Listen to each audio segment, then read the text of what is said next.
Okay, so this will be 0 when 2x minus 4 is equal to 0, which means x is equal to 2.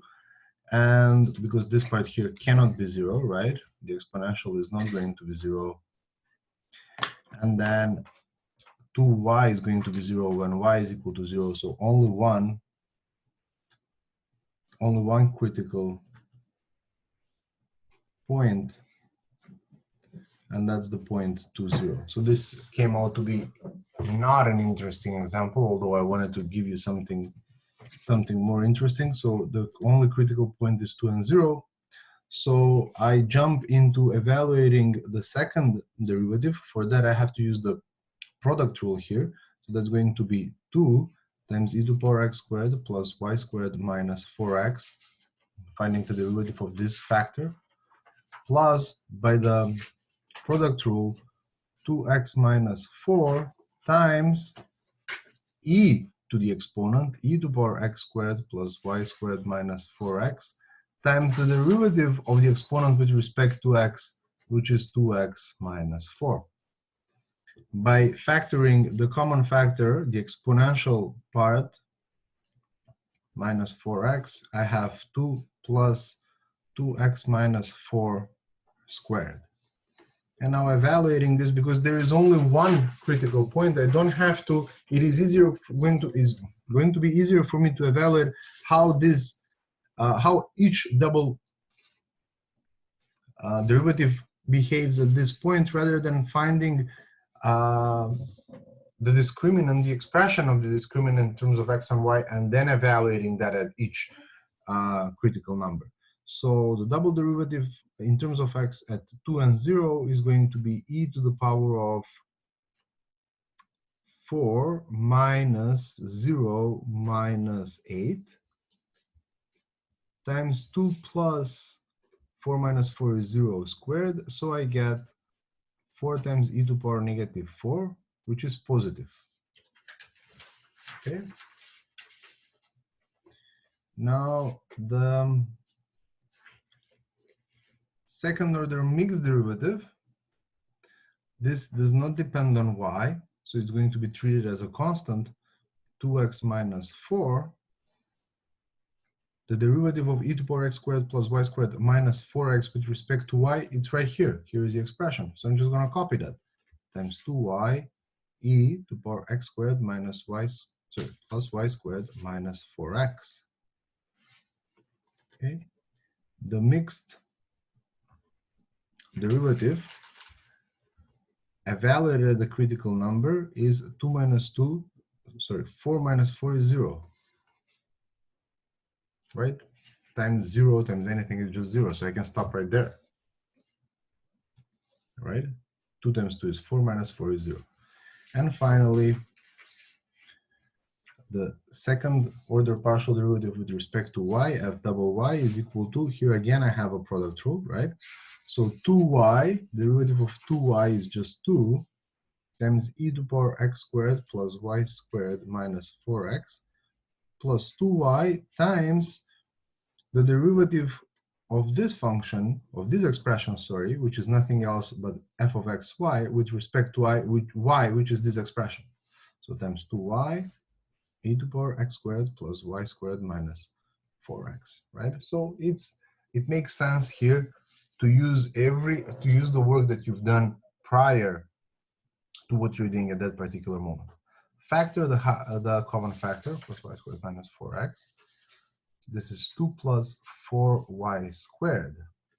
This is the f double y, and now I evaluate f double y at the point 2 and 0. This is going to be e to the power 4 minus 8, right? Times 2 plus 0, and that's 2 times e to the power negative 4. Okay. So with all that, I find now the discriminant at the point 2 and 0, which is f double x at 2, 0, times f double y at 2, 0, minus the mixed derivative squared at 2, 0. This one was 4 e to the power of 4 times 2 over e to the power 4 minus, and this derivative here was just 0 squared. And this clearly is positive. Okay, so if the discriminant is positive, and the partial f, sorry, f double x is also positive, then we have a local minimum. Where is it? Here.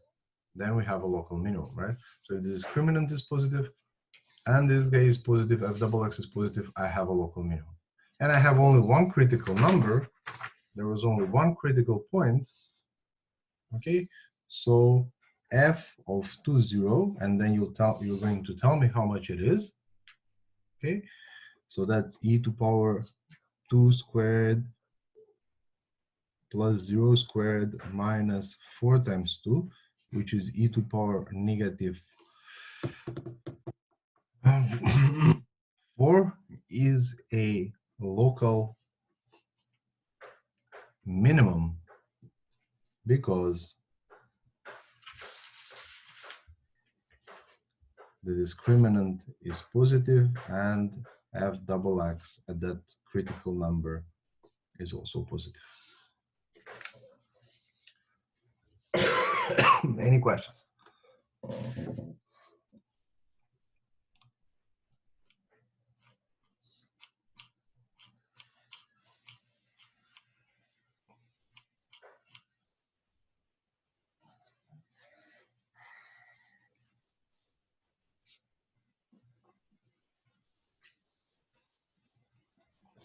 Okay. So if there is no question here, let us move on to talking about absolute maximum and minimum values.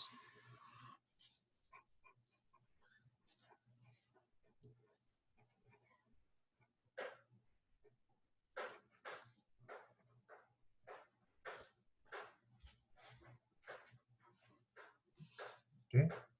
So first of all, I have the extreme theorem for functions in two variables.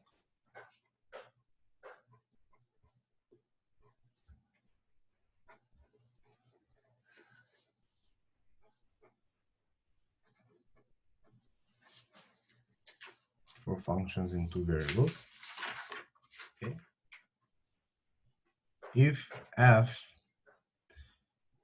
is continuous on a closed bounded set D,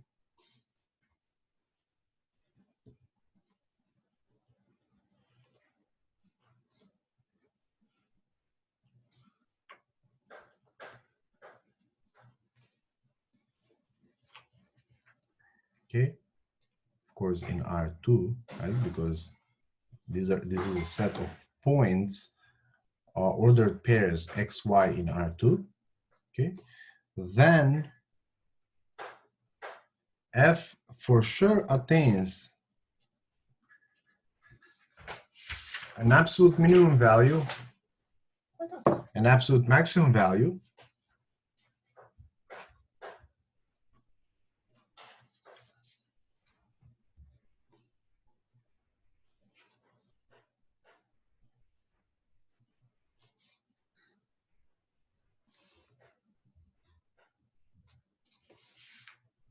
at some point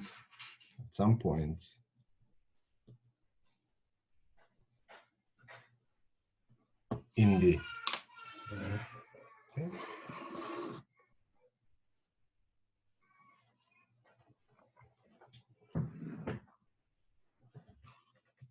Okay. So if I have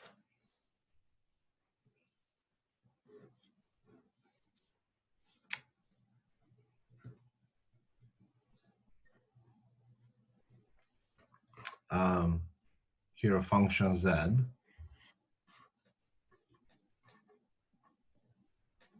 so z is a surface defined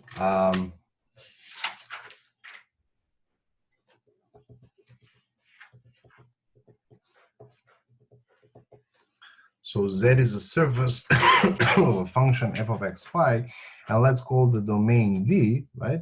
So let's say that this is the domain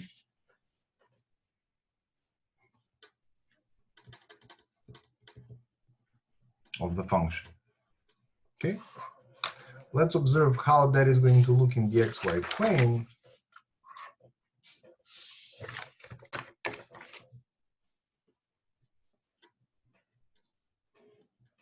So you have x and y. This is some domain D, right? It can be any shape. We call it a disk, but it can be any shape, right? So where the absolute minimum and absolute maximum can happen. Okay? It can happen at any of the critical values that you're going to find, right? Where the partial derivatives are 0. And also can happen at the boundary point. Compare this logic to the logic in Cal 1, right? In Cal 1, when we were looking for absolute maximum and minimum,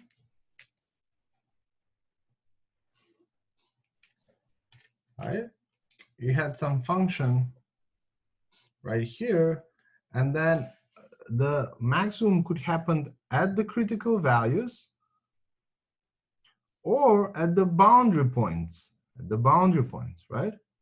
So I have only 2 boundary points in 1 dimension. So in 2 dimensions. In 3 dimensions, the domain is 2-dimensional, which means that the absolute maximum and minimum can happen anywhere on the boundary. Okay, so how to find the absolute maximum and minimum for functions in 2 variables?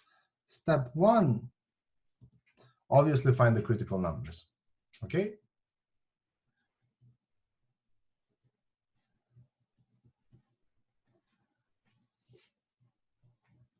right? Because not most probably, but you have to check the critical numbers, because the maximum, the local maximum, can also be an absolute maximum. Step 2, evaluate f at the critical numbers. Okay, something that we have done prior to this, right? We found the critical numbers, we evaluated f at the critical numbers, and then compare. The highest one is the maximum, the lowest one is the minimum, right? But here, when we're talking about bounded domain, you have to evaluate the extreme values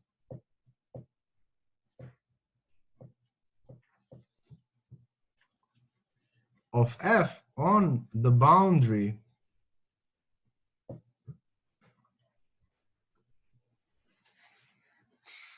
of the domain D.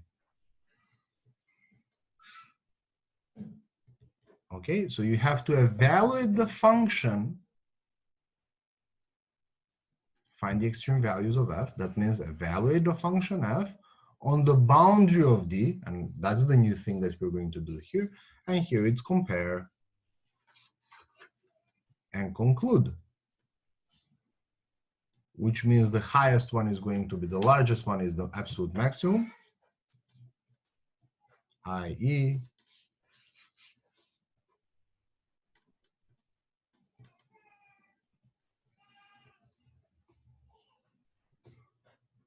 absolute maximum, and the smallest value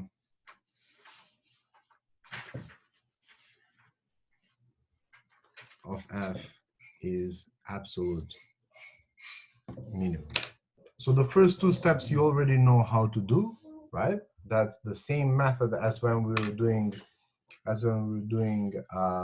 finding just local extrema. But then the only new thing is step number 3, right? Step number 3 is what we're learning today, and that means checking how the function behaves. What are the values of this function at the boundary of the function? Okay, so let's see what example do we have here. Oh, why am I doing this to myself?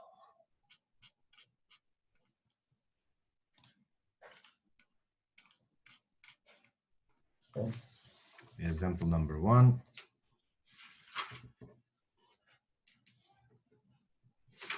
Find the absolute maximum and absolute minimum of the function defined in two variables as 2 plus 2x plus 2y minus x squared minus y squared. And now the region, the constraint. On the triangular region,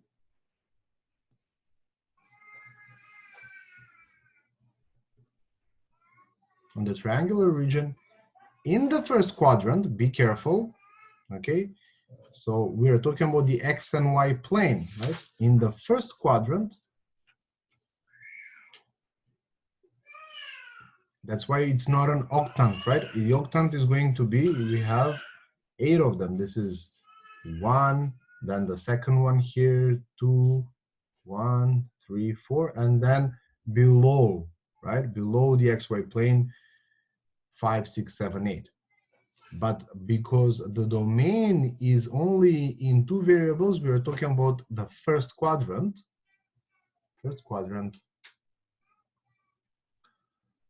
Bounded by the axis and the line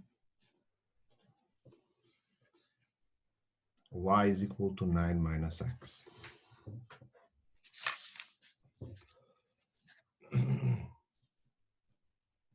Okay.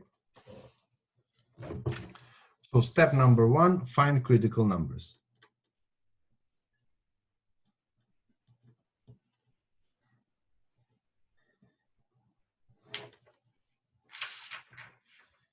Partial f partial x is 2 minus 2x. Partial f partial y is 2 minus 2y. Both of them being equal to 0 imply that there is only one critical number, and that's the value 1, 1. So the first point of interest is the point 1, 1. This is 0 when x is 0, and this is 0 when y is 0. Okay? Don't lose these points, okay? In your calculation.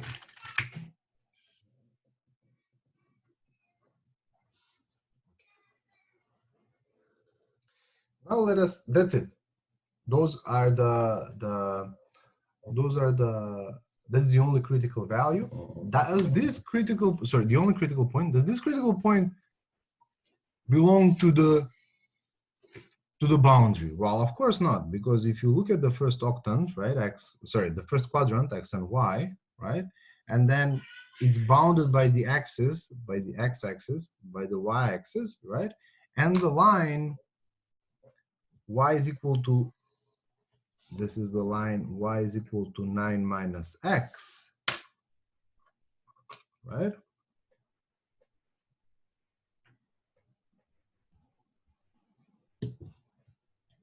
Well, 1, 1 is right here.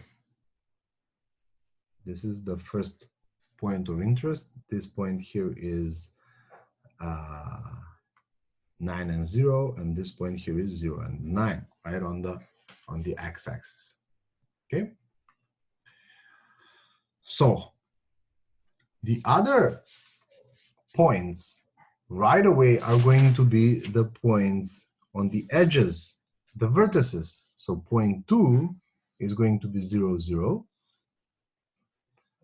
Point 3 is going to be 9, 0. Point 4 is going to be 0, 9. This is 0, 9. This is 0, 0. And this is 9, 0.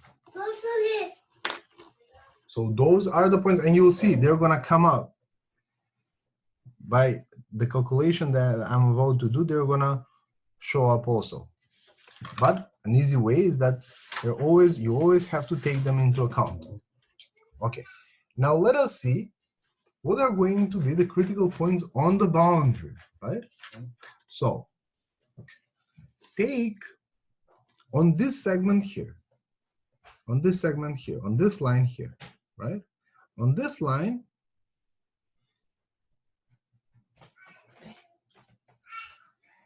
on the x-axis, of course, y is equal to 0, then my function becomes x0.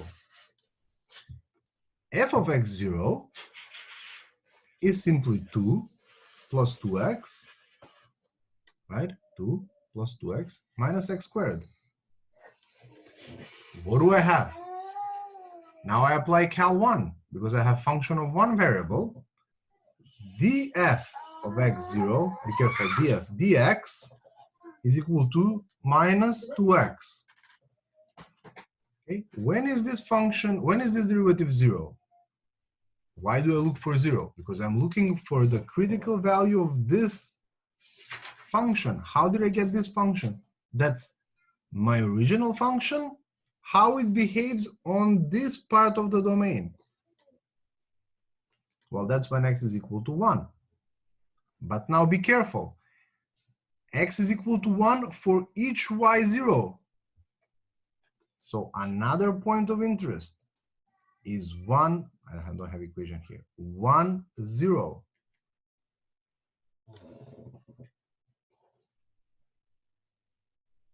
Okay, now we move on. On the y-axis, so 1, 0, this is also a point of interest right here. Maybe the maximum is going to happen here. On the y-axis, f of 0y is 2 plus 2y minus y squared.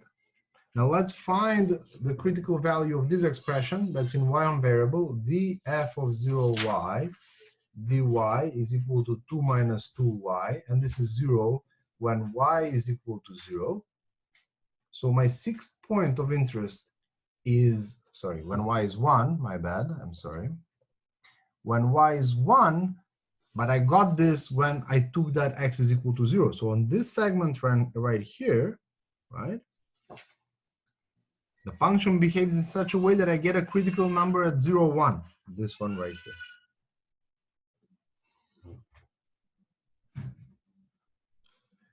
And we're almost done, except that we haven't checked how this function behaves on this boundary. I know how it behaves at its endpoints, but how does it behave for each value on the boundary? Okay, so on the line y is equal to 9 minus x, f of x 9 minus x is equal to, I have to go to the next page, f of x 9 minus x is equal to 2 plus 2x plus 2. Now y is 9 minus x squared minus y is 9 minus x squared. So again, how did I get this expression? Okay, now I need to check how this function behaves on this segment here. Okay, on this segment, y is equal to a 9 minus x, sorry. So instead of y, I can plug 9 minus x, and then in each expression for y, I put 9 minus x. Okay, let's expand and simplify.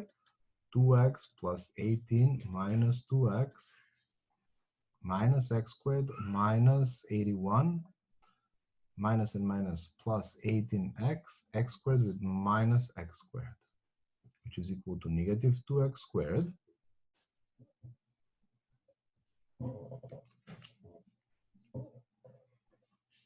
negative 2x squared, 2x and negative 2x cancels out, plus 18x plus 18x, and then minus 79, I guess. Oh no, 79 plus 18 is how much? So this is 20. 81 minus 20 is 61. Sorry about that.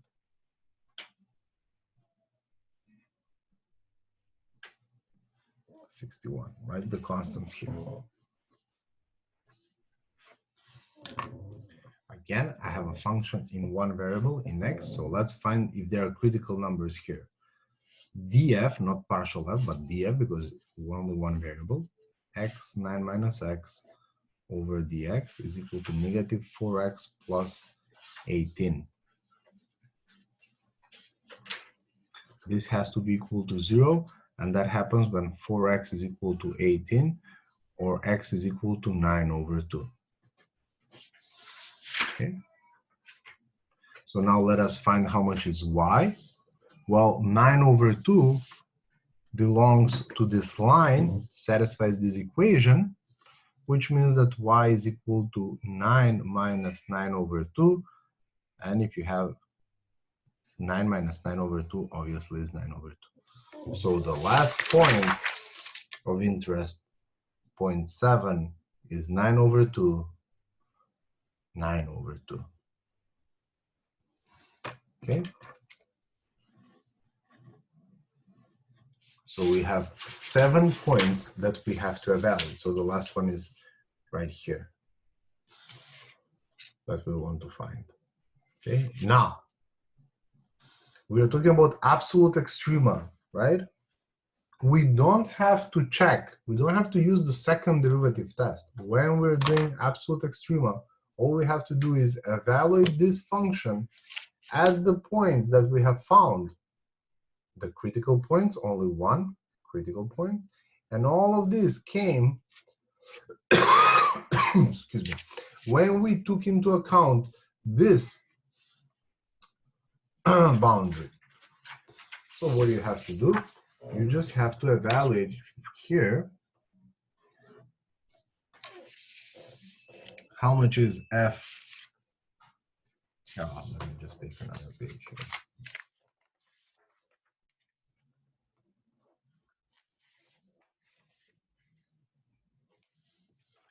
So how much is f of 1, 1, f of 0, 1, f of 1, 0, f of 9, 0, f of 0, 9. So all of these points, right? F of 0, 0.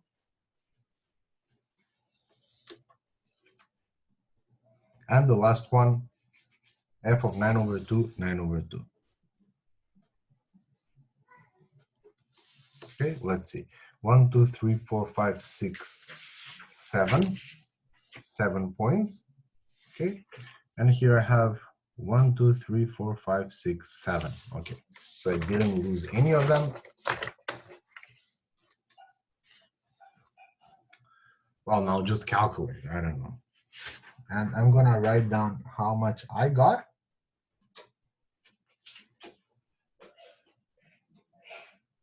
And I'm gonna write down how much I got. So that's gonna save us the work, and you can check my conditions later on. F of 0, 0 is obviously 2. F of 9, 0 and f of 0, 9 is the same, negative 61. This guy here is negative 41 over 2. And these two, the function evaluated, these 2 points are the same, 3 and 3. Okay, so all you have to do is just evaluate this function at each of these points. And now compare. The highest value is the maximum.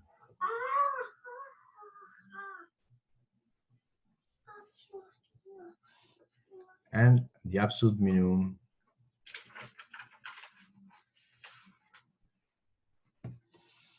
happens at 2 points. Any questions?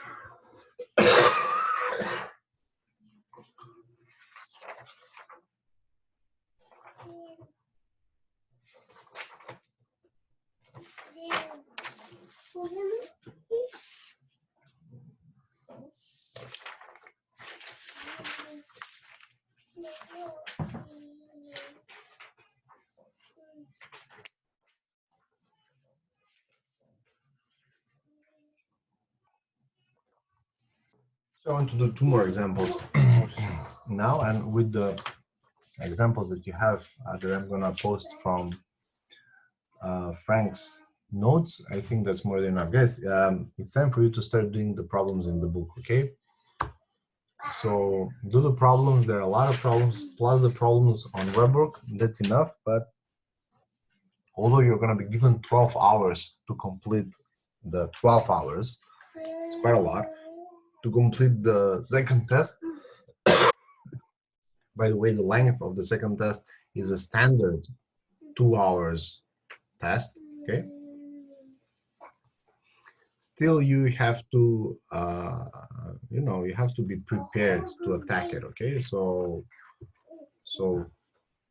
please study hard, because I don't want to, it's going to be too bad if somebody really fails this class, especially under these conditions where you don't have a final exam and everything, and your class mark becomes your class mark, excuse me, becomes your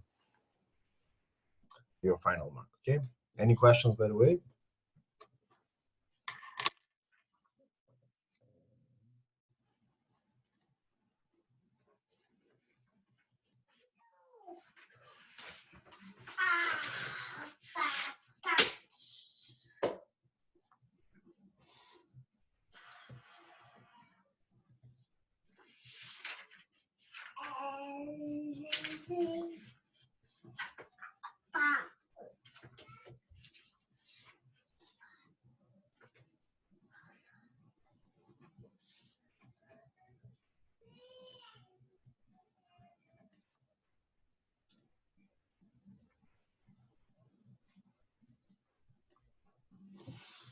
Okay, find the extreme values of this function here.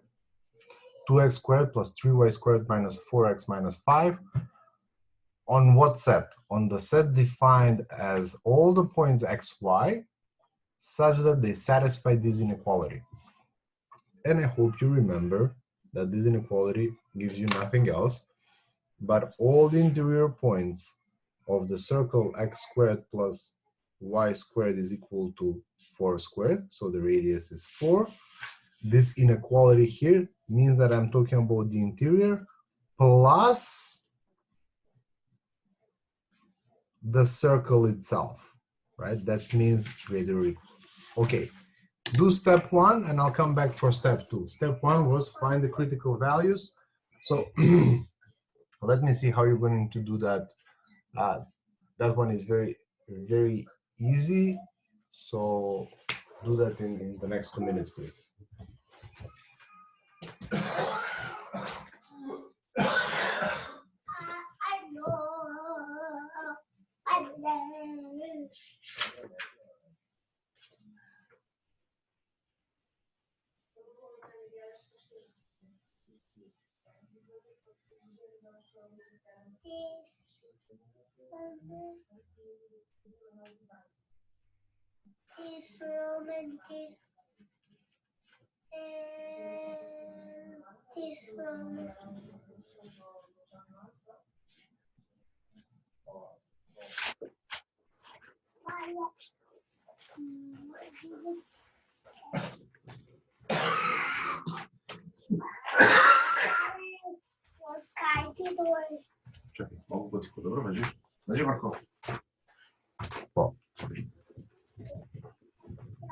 Okay, so let's find the critical numbers.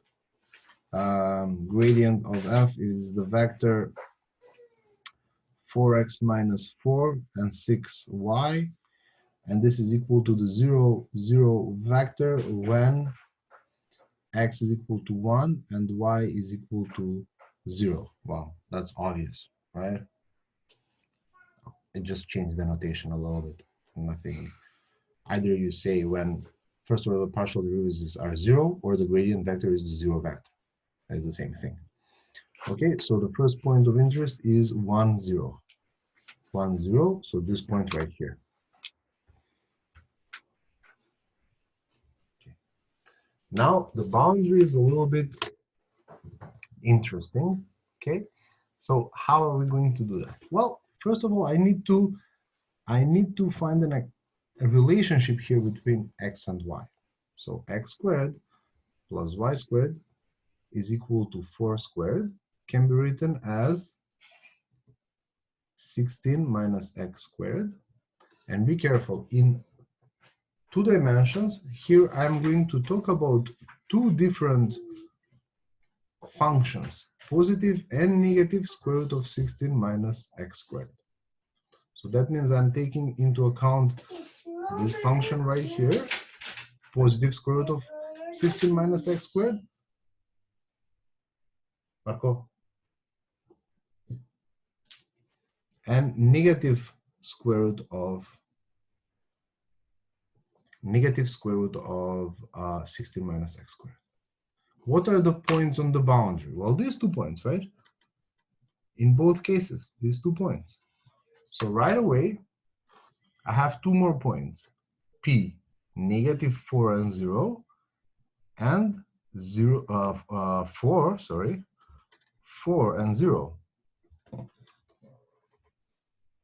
Okay.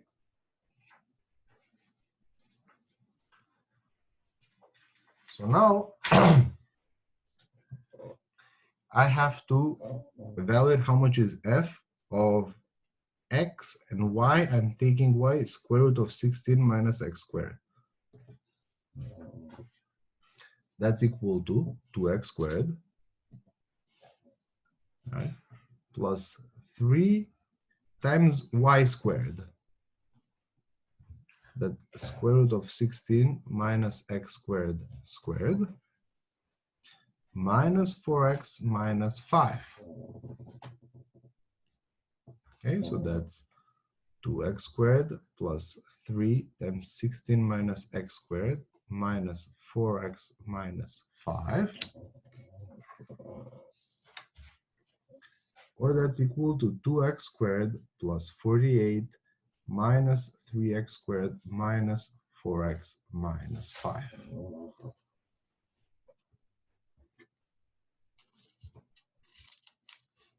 Okay. Let's add these numbers.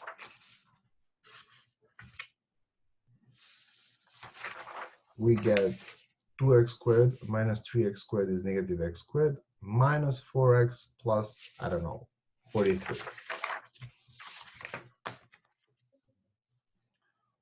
So I got that f of x square root of 16 minus x squared is equal to negative x squared minus 4x plus 43, right? Wait, how did I come up with this? Well, I just added this. 2x squared minus 3x squared is negative x squared minus 4x.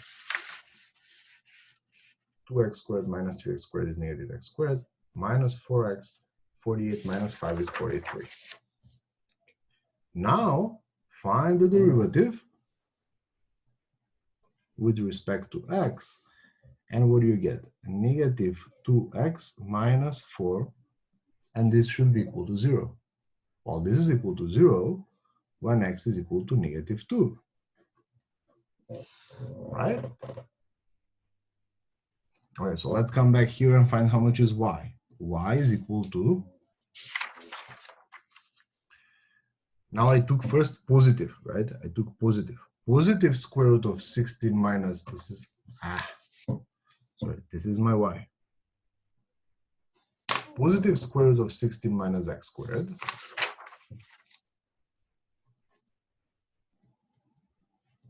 That's square root of 16 minus 4, that's square root of 12, or that's 2 square root of 3. Okay?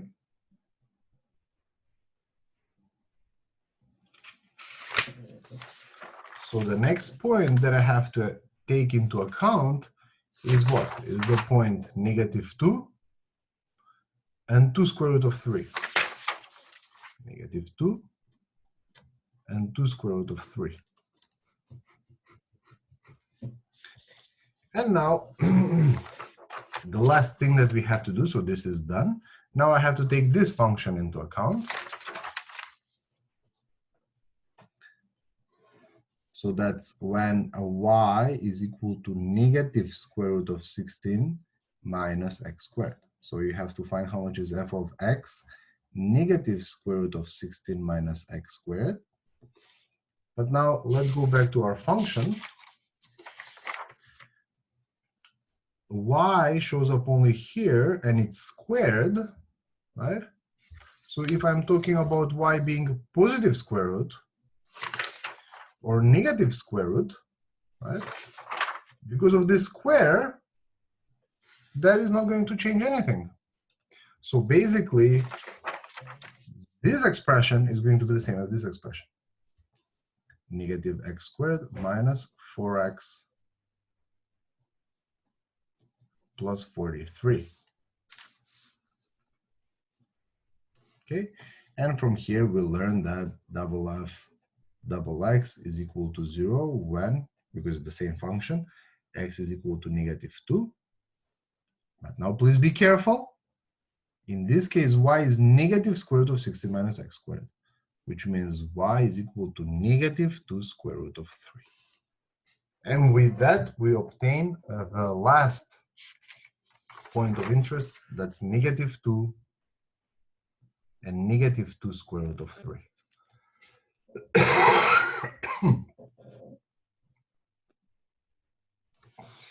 And now, what do we have to do? We have our function, and we have our points where the function has to be evaluated. We evaluate this function at these points and compare. The highest one is the absolute maximum. The smallest one is the absolute minimum. Okay, so f of 1, 0, f of negative 4, 0, f of 4, 0, f of negative 2, 2 square root of 3, and f of negative 2, negative 2 square root of 3. And this is very simple. All of you have calculators. I did that yesterday, so I get negative 7. 4 and 0 is 11. Negative 4 and 0 is 43. F at negative 4 and 0. And these two are 47 and the same value here. Of course, nothing is going to change because I'm squaring y, right? Squaring y, so I expect the same. So these 2 points yield absolute maximum, and obviously the function attains its absolute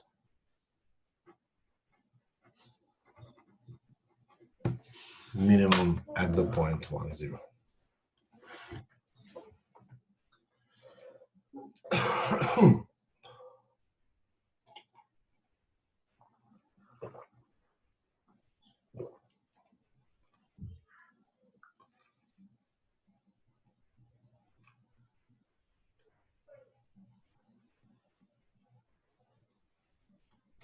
Am I back, guys? Do you hear me? Yep, I can hear you back. Yeah. And I can see.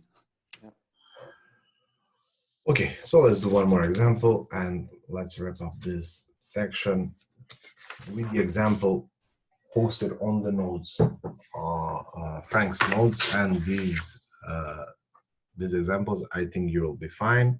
You have the sample tests on Aliyah. In both of them, the extreme value is not covered because these are just old tests from my previous semesters, and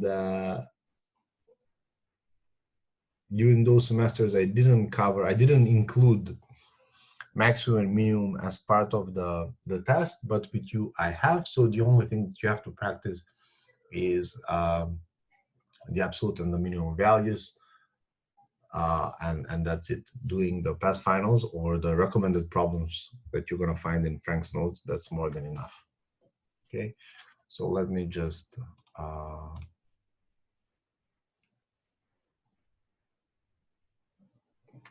let me do this problem. Example 3, if I'm not mistaken. So you have the length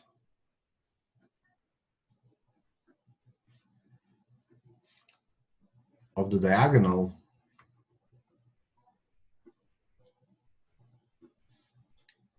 of a box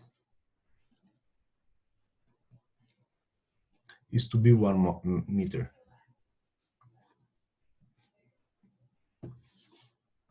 Find the find the maximum possible volume.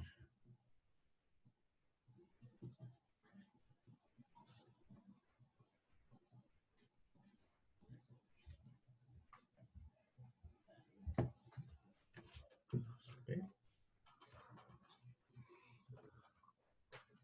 So what can we do? First of all, I will place this box in the first octant. Okay, so that means that the lengths of the box are just going to go along the x-axis, the y-axis, and the z-axis.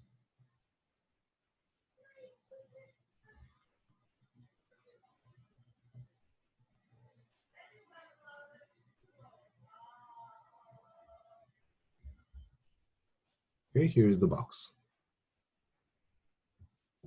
So it's up to us. We're placing it in the first octant, okay, along the x, y, and z axis, such that what we have produced, the volume of this box, which is going to be this length here, which is x, times this length here, y, times the height z. So the volume of the box that we're trying to maximize is x, y, z. Okay. So I have a function that needs to be maximized, in 3 variables. Now, I don't know if you remember in Cal 1, we had a function of, so we want to maximize something, it was defined in 2 variables, so we had to use the constraint, right, to express one of the variables. And then we expressed the function that we were about to maximize or minimize only in 1 variable, and then you proceed, find the derivative, blah, blah, blah, blah. Something similar is going to happen here. This diagonal from here to here, right, is to be 1 meter long. But how am I going to calculate this diagonal? Okay, well, this diagonal is z plus d. Let's call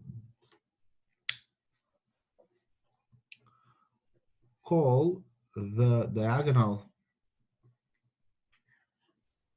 of the box capital D. So the diagonal, so let's say like this to be a little bit more obvious what's going on. So this is D.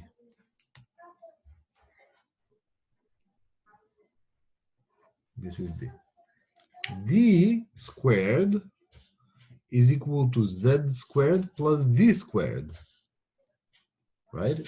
D squared as a hypotenuse is equal to Z squared plus this diagonal in 2 dimensions that I'm going to call it D squared. But D squared is nothing else but X squared plus Y squared. So that's Z squared plus X squared plus Y squared. And we say that the length of the diagonal, so only D, is to be square root of X squared plus Y squared plus Z squared, and that is supposed to be 1. Okay? From here I can express how much Z is. X squared plus Y squared plus Z squared is equal to 1, or only Z squared is equal to 1 minus, X squared minus Y squared, or Z is equal to positive. That's why it's important where I placed, do you guys see this? Maybe now it is important how I placed my box, right? So all the values are positive, so Z is positive square root of 1 minus X squared minus Y squared. But then what do I have? I have the volume as a function in 2 variables only, X times Y times square root of 1 minus X squared minus y squared. And now I just have to find the absolute maximum, right? Find the maximum possible volume of this function right here. Okay, so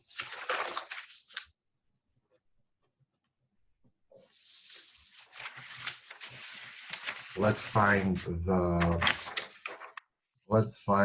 partial derivatives. That's equal to square root of, so this is going to be the product rule, right?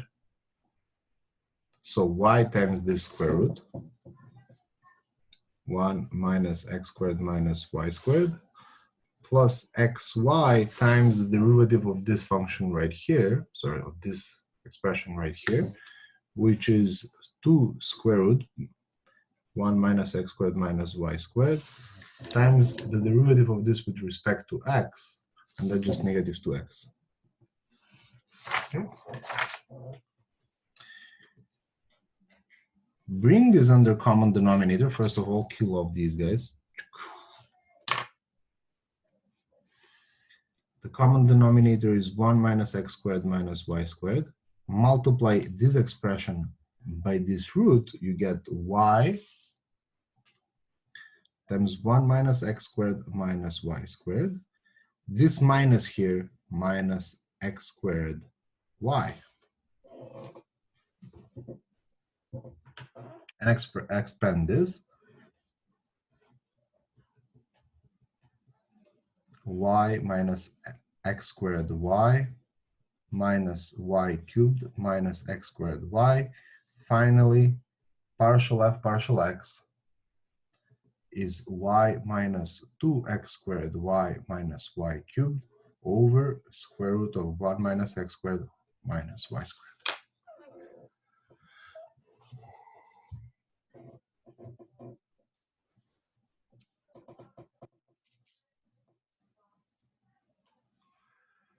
Okay, now look at the function. The symmetry is preserved here.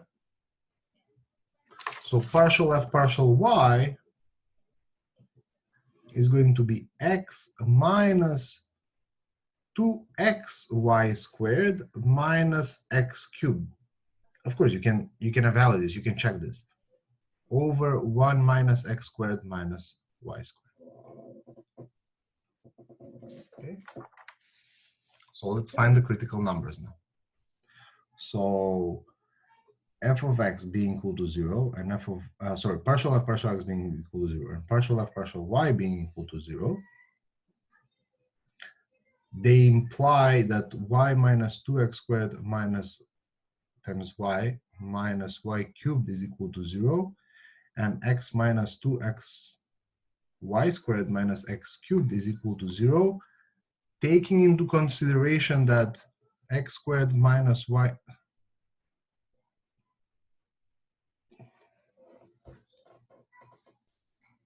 x squared plus y squared is different than 1, right? If it's different than 1, so the denominator is not 0, right? And then we'll take into account that part right there. So solve this. Here we factor y, 1 minus 2x squared minus y squared is 0, and here we have x, 1 minus 2y squared minus x squared is equal to 0. Okay. So x and y different than 0, so I can divide by x and y. You get what do we get? We get 1 minus 2x squared, 1 minus 2x squared minus y squared is 0, and 1 minus 2y squared minus x squared is 0.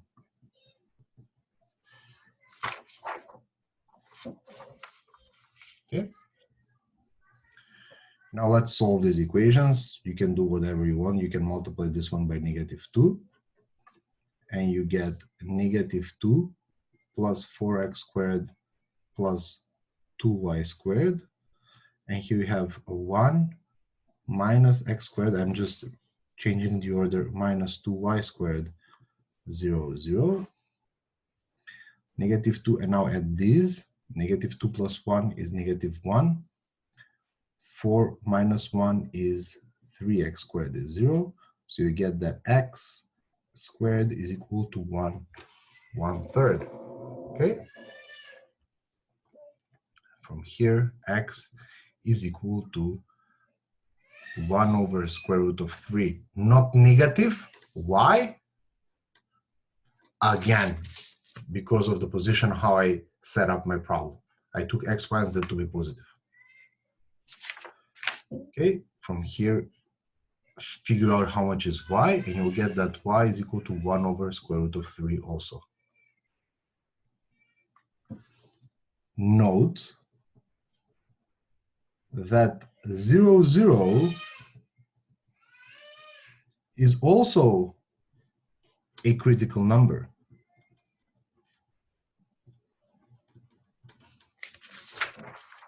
If I have 0, 0, both partial derivatives are going to be 0, right?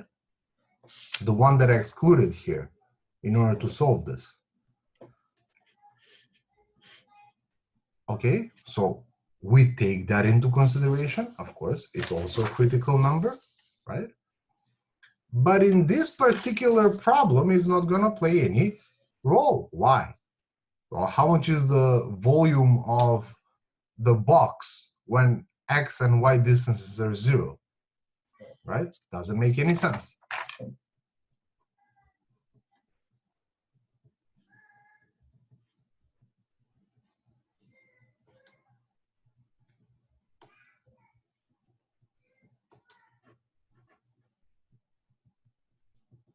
Because the volume would be 0, right? And I'm looking for the maximum volume.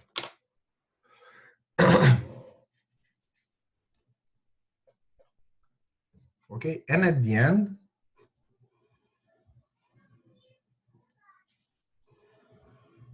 we have to take into account what is going to happen on the boundary x squared plus y squared is equal to 1.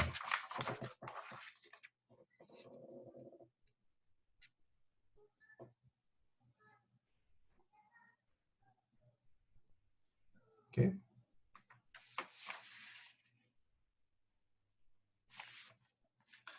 Because we took away this possibility. We took away this possibility. Why? To be able to solve this, right? To be able to drop the denominators. We said, okay, for all the values of x squared plus y squared different than 1, I can multiply by these denominators, right? And then I continue looking for the critical number. But everything that you exclude during the process, you have to take into consideration at the end. You have to account for that. Okay? But now look at this. On the boundary, when x squared plus y squared is equal to 1, the height of the box is 0. Z is equal to 0. So again, the volume is equal to 0 on the boundary x squared plus y squared is equal to 1. That leaves us finally with the fact that the maximum volume occurs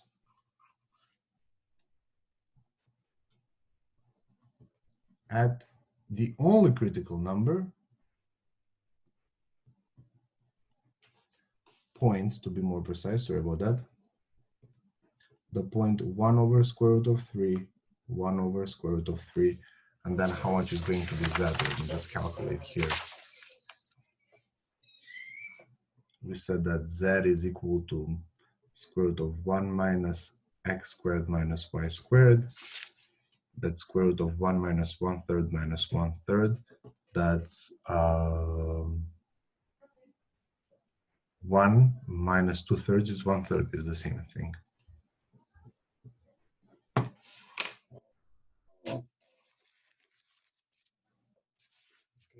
Or in other words, we have done a similar problem like this in Cal 1. Of course, we'll have a maximum volume when this box is actually going to be a cube. Okay? Any questions?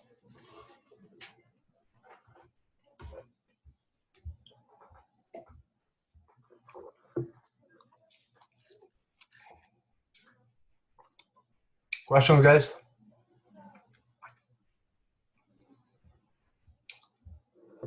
Okay, today I'm gonna post this video and I